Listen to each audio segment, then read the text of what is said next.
Hey everyone, I'm Aaron Warrick. I'm one of the engineers here at Cortex, and I have a new Feature Friday today to talk to you about the AI usage metrics that we have available in Scorecards now.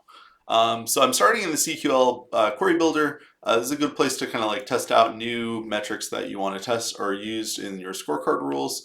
So right now I'm going to do this one here. It's AI tools dot analysis is what we're calling this. And if you have a GitHub integration and your GitHub integration includes Copilot, you have some new analysis available for that. And so we're going to go ahead and just run this and show you kind of what you get back from this. It's really simple for now.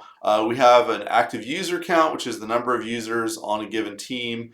Here I'm using an engineering team at Cortex as an example. And then the adoption rate for those users who have access to Copilot. This is a great way for you to be able to scorecard whether or not your team is actually using the tools that they have, whether you're seeing adoption or not seeing adoption, cause you to maybe rethink the tool you're using.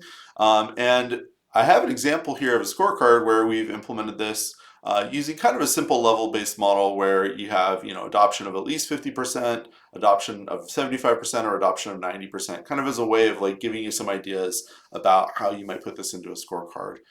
We also have some related stuff around AI adoption that I did want to call attention to. We have an AI readiness scorecard now that really talks about like foundational issues in your organization and whether or not that is going to be helpful for your organization to be able to adopt AI and you're ready for AI. We also have maturity and governance ones that are kind of similarly related but focus on a little bit different kind of aspects of AI adoption or AI usage. Anyways, that's been your new Feature Friday for today. I hope you enjoyed it, and I'll see you next time. Bye.